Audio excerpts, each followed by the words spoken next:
오늘 일부 예배에 주신 하나님의 말씀은 출애굽기 32장 26절에서 29절 말씀입니다.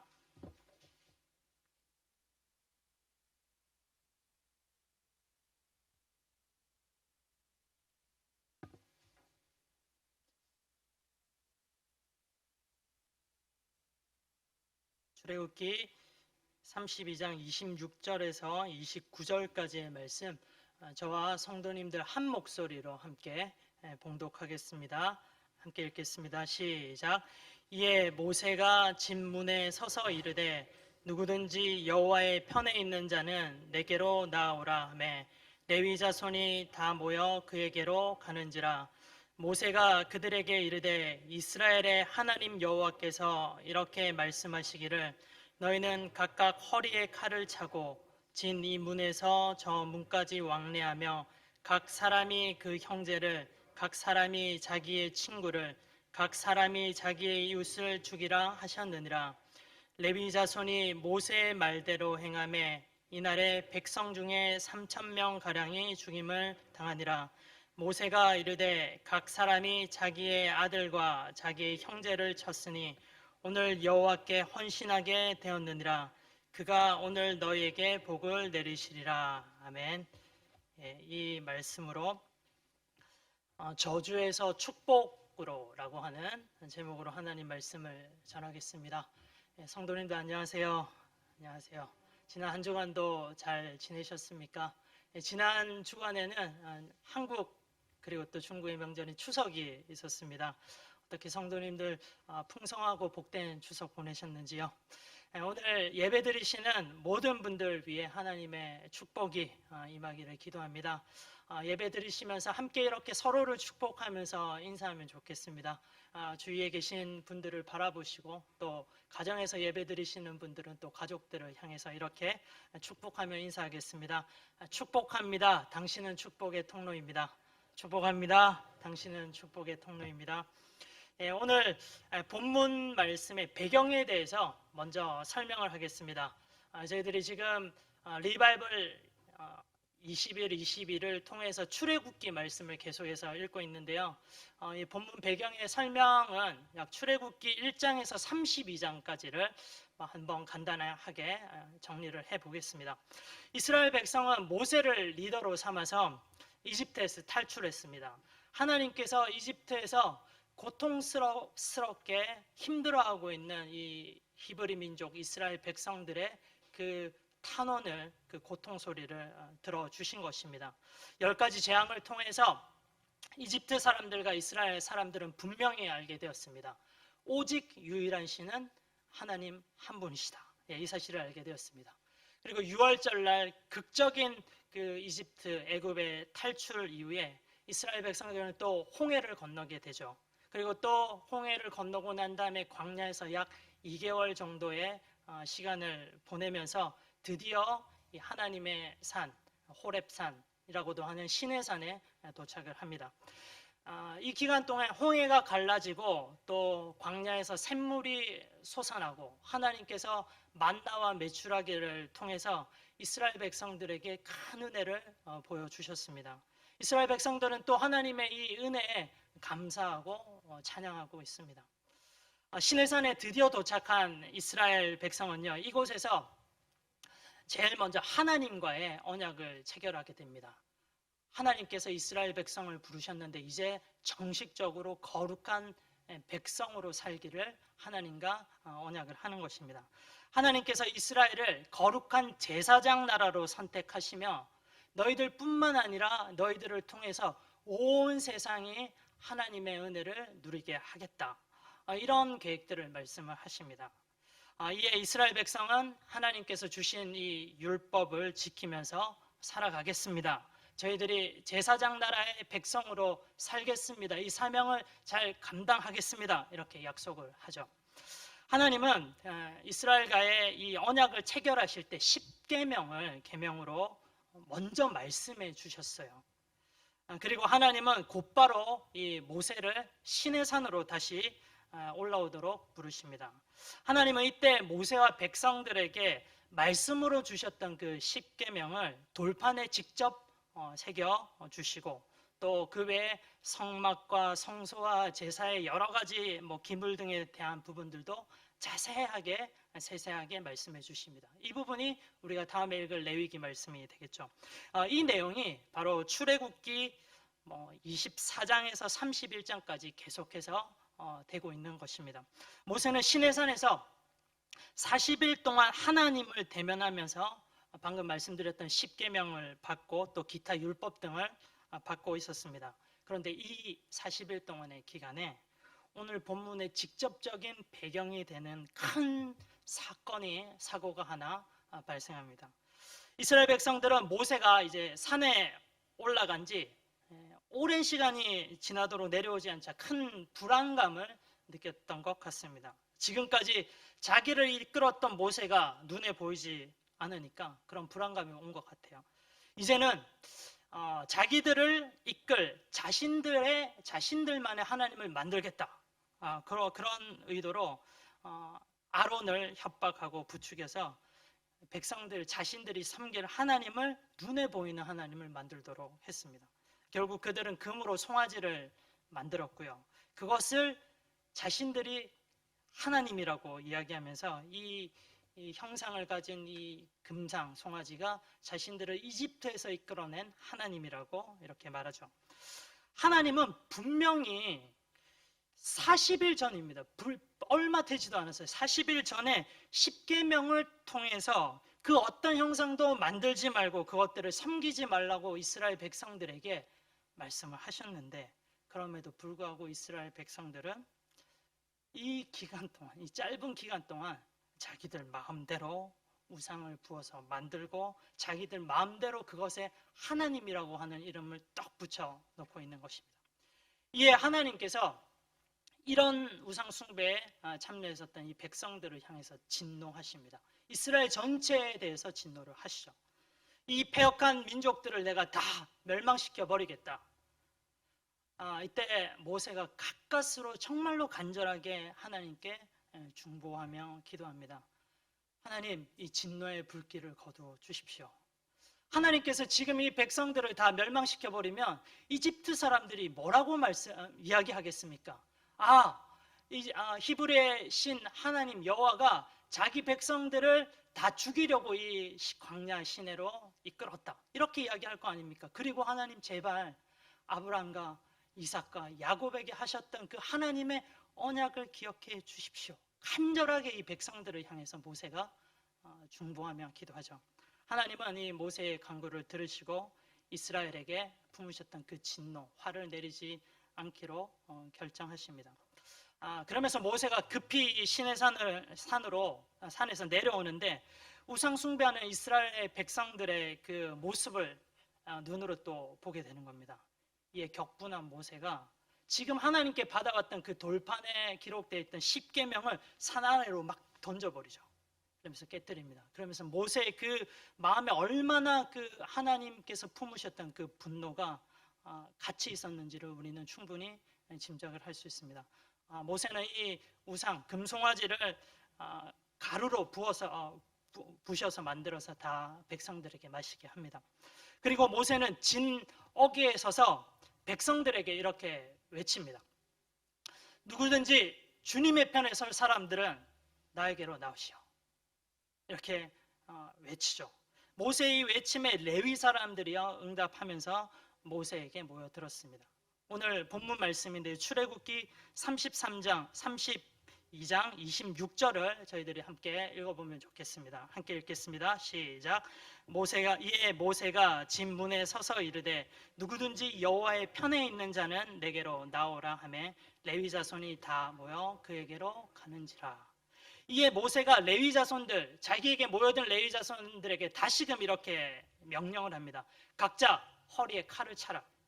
그리고 진 이문에서 저문까지 오가면서 친족이든 가족이든 이웃이든 닥치는 대로 다 찔러 죽여라. 이런 명령을 합니다. 우리 또 말씀을 읽어볼까요? 출애굽기 32장 27절입니다. 같이 읽겠습니다. 시작. 모세가 그들에게 이르되 이스라엘의 하나님 여호와께서 이렇게 말씀하시기를 너희는 허리에 칼을 차고 진 이문에서 전문까지 왕래하며 각 사람이 그 형제를, 각 사람이 자기의 친구를, 각 사람이 자기의 이웃을 죽이라 하셨느니라. 이날 레위 자손들의 칼날에 죽임을 당한 사람, 우상 숭배의 주동자들이죠. 주동자들 약 3,000명 가량이 이렇게 죽임을 당하게 됩니다. 모세는 이렇게 함으로써요, 이스라엘 백성들 가운데 만연할 수도 있는 이 우상 숭배의 그 죄 씨앗을 철저하게 제거한 것입니다. 여러분 한번 이 장면을 상상해 보세요.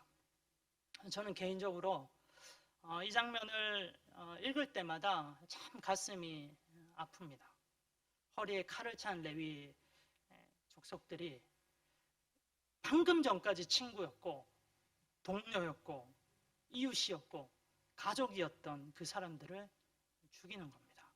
막 눈물 흘리면서 이 사람들을 향해서 결단하면서 단호하게 칼날을 휘두르지 않았을까요? 가슴 아프죠. 왜요? 왜 레위 족속들이 이렇게까지 합니까? 바로 하나님을 사랑하기 때문입니다. 하나님을 잘 섬기고 싶기 때문에 이렇게 하는 것입니다. 하나님을 사랑하고 그 말씀에 순종하며 살아가기 위해서 이런 아픔도 각오해야 하는구나. 이 말씀을 읽을 때마다 이런 각오를 생각을 다시금 합니다. 이 장면의 말씀을 통해서요, 오늘 말씀을 들으시는 여러분들도 다시금 비장하리만큼 하나님만을 섬기기 위해서, 사랑하기 위해서 다시금 우리는 각오를 하면 좋겠습니다. 복음으로, 그리고 하나님으로 우리 신앙을 다시금 무장하겠습니다.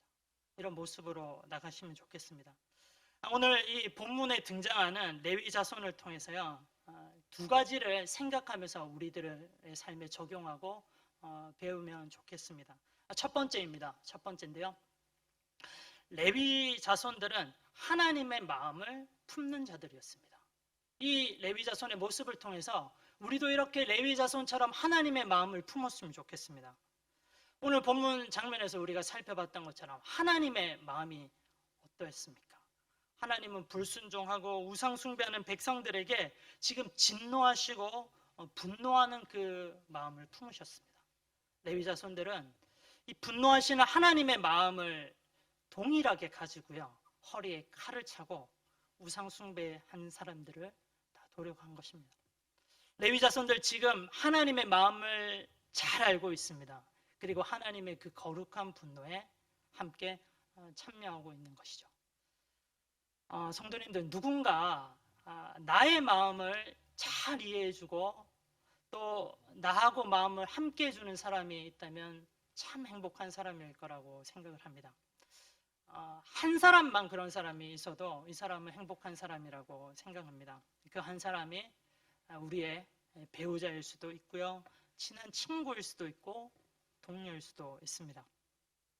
이와 마찬가지로 하나님도 참 이 순간만은 레위 족속들을 보시면서 행복해 하셨을 거라고 생각을 합니다. 하나님을 설명하는데 조금 외람된 말씀일 수도 있지만 하나님의 마음을 공감하고 하나님의 마음을 함께하는 사람이 있다면 진짜 하나님께서 행복해 하셨을 거라고 생각합니다. 하나님 레위 족속들을 보시면서 사랑스럽게 그들을 또 생각하셨을 것입니다. 하나님께서 진노하실 때 함께 진노할 수 있는 거룩한 의분을 품은 사람이 이런 하나님께 사랑받고 하나님을 행복하게 하는 그런 사람인 것 같습니다. 그리고 또 마찬가지로 하나님이 슬퍼하실 때 그 하나님의 슬퍼하는 마음에 공감하면서 하나님의 그 슬픔을 함께 나눌 수 있는 사람이 하나님을 또 행복하게 하고 하나님의 마음을 시원하게 하는 사람일 거라 생각합니다. 또 하나님이 마음께서 마음을 아파하실 때 그 아파하시는 하나님의 마음을 나누면서 아파하는 사람이 또 이런 복된 사람인 것입니다. 사랑하는 성도 여러분, 저와 오늘 말씀을 들으시는 여러분들이 이렇게 레위 족속들처럼 하나님의 마음을 공감할 수 있는 그런 복된 자들 되기를 간절히 기도합니다.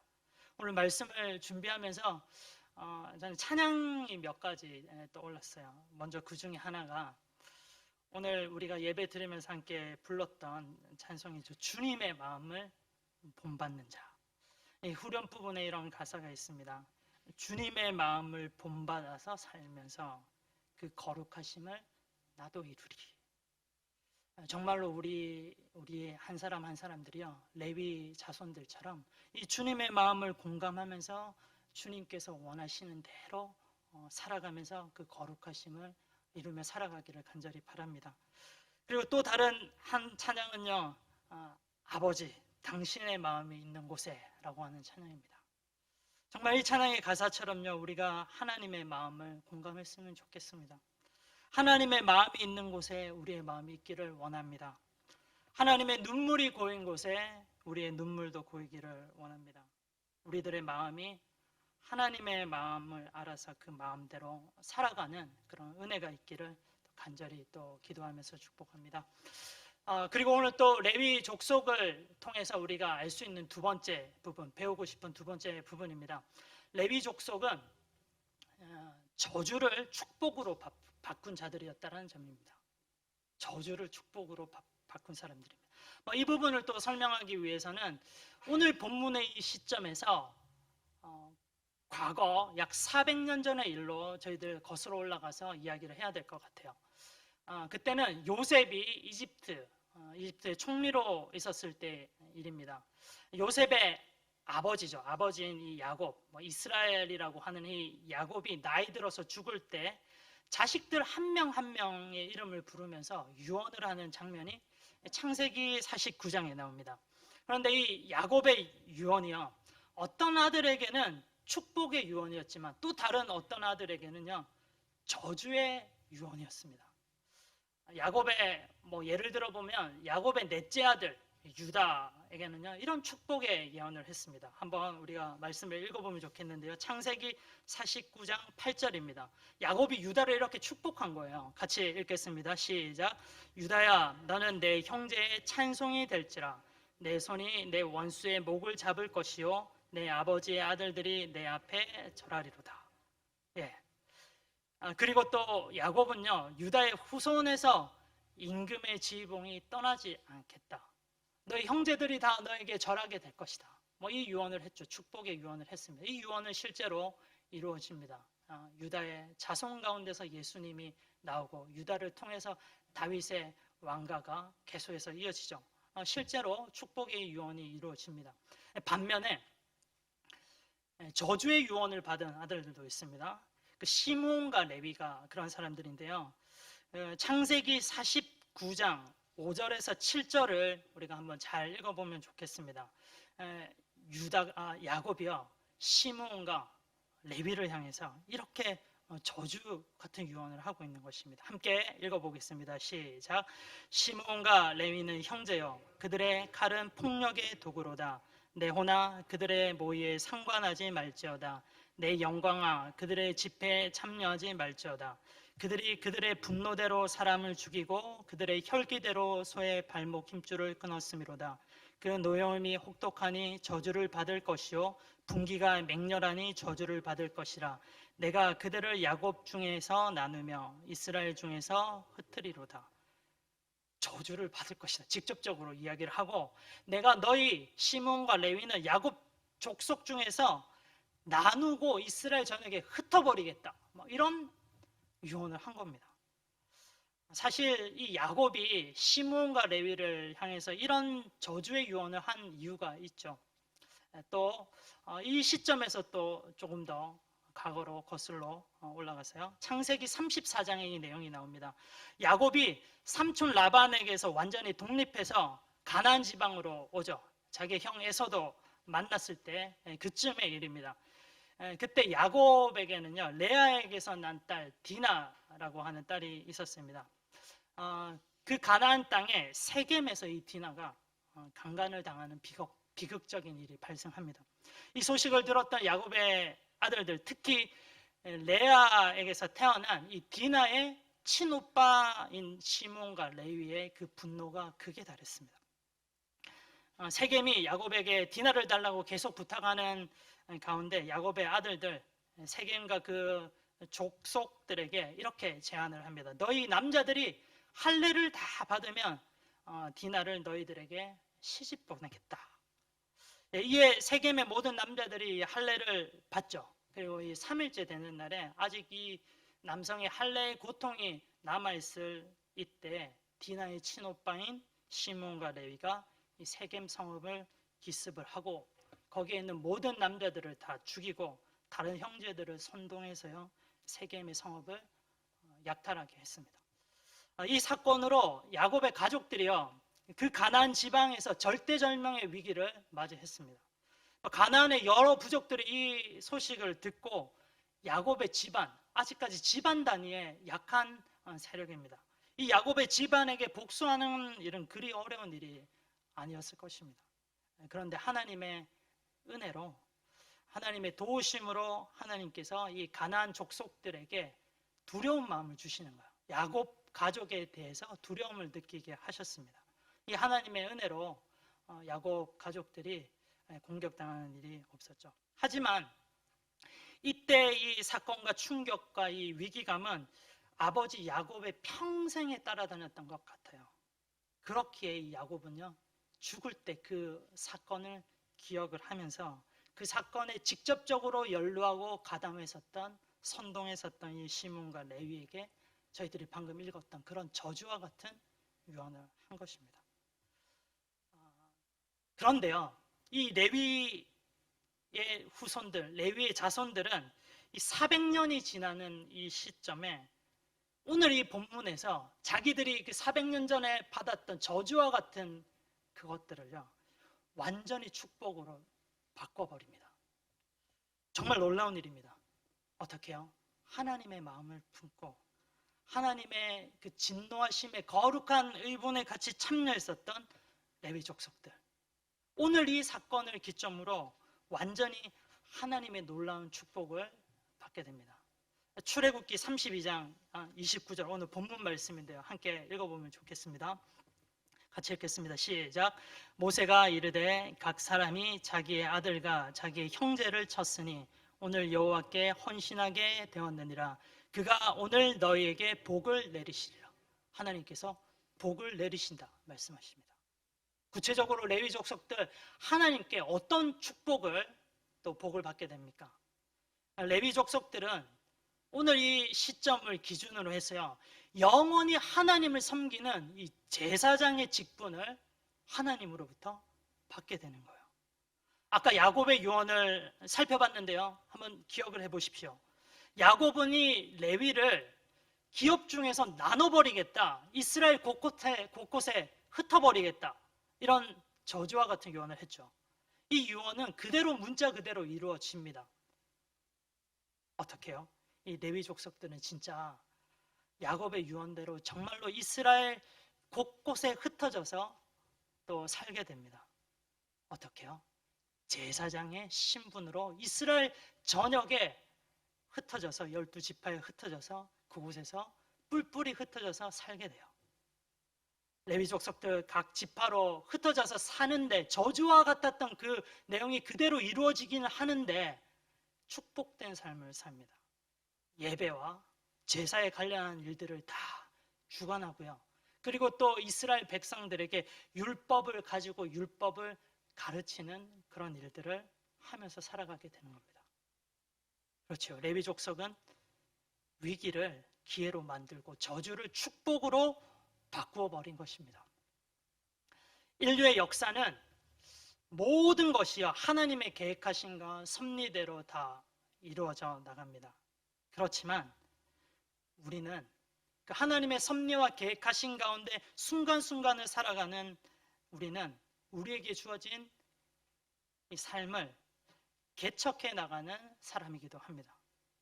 이 일이 동시에 이루어집니다. 하나님의 전적인 구속의 섭리와 우리들의 또 순간순간 일어나는 여러 가지 선택들이 동시에 이루어집니다.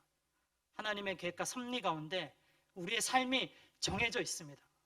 그런데 잊지 말아야 될 것은요, 그 순간순간의 상황과 환경에서 계속해서 우리들은 여러 가지 선택을 하고 집중을 하면서 살아가는 거예요. 우리에게는 자유의지가 있습니다.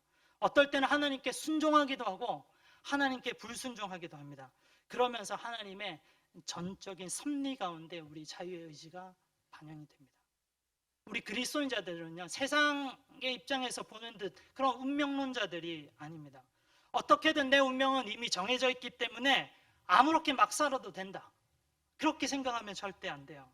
한순간순간 하나님의 마음을 품고요, 하나님께서 기뻐하시는 일에 집중하고 그 일을 선택하는 겁니다.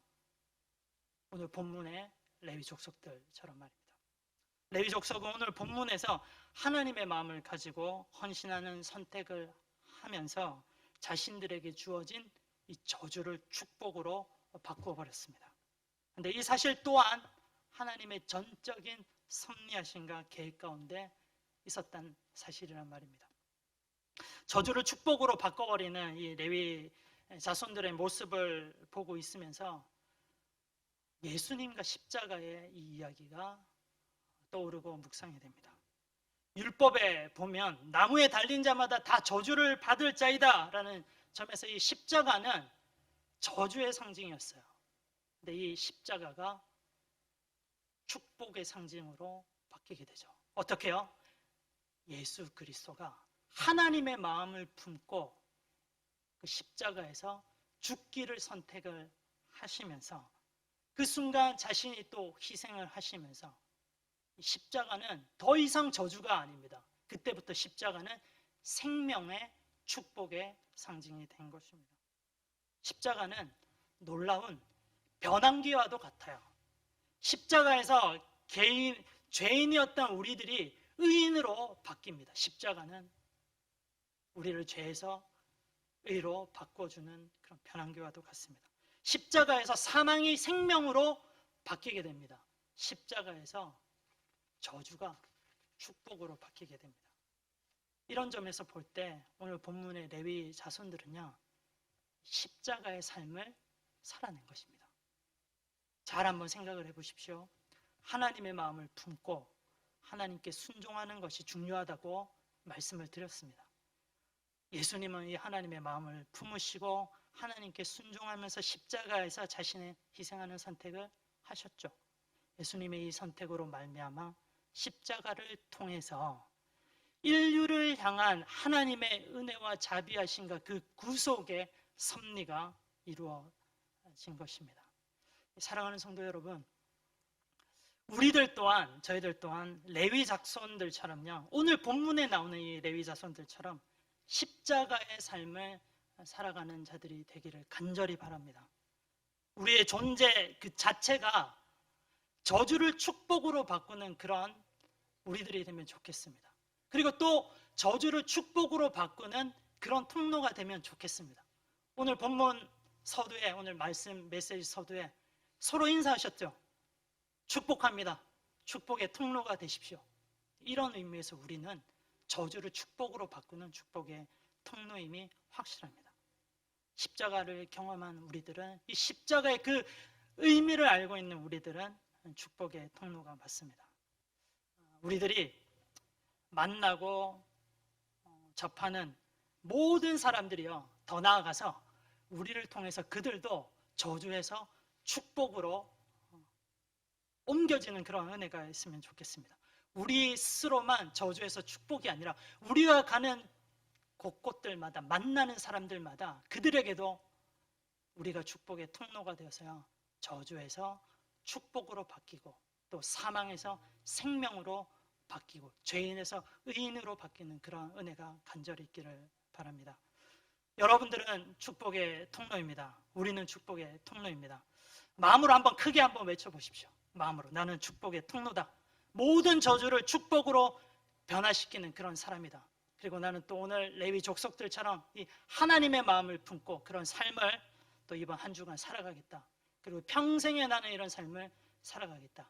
결단하고 나아가는 그런 복된 여러분들 되기를 간절히 기도합니다. 기도하겠습니다. 사랑의 하나님 아버지, 오늘 저희들에게 복된 말씀 주셔서 감사합니다.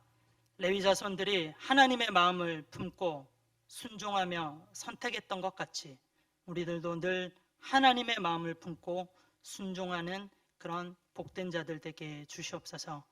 또한 레위 자손들이 저주를 축복으로 바꾼 것처럼 우리들도 십자가를 통해 모든 저주를 축복으로 변화시키고 십자가의 삶을 살아갈 수 있도록 인도해 주시옵소서.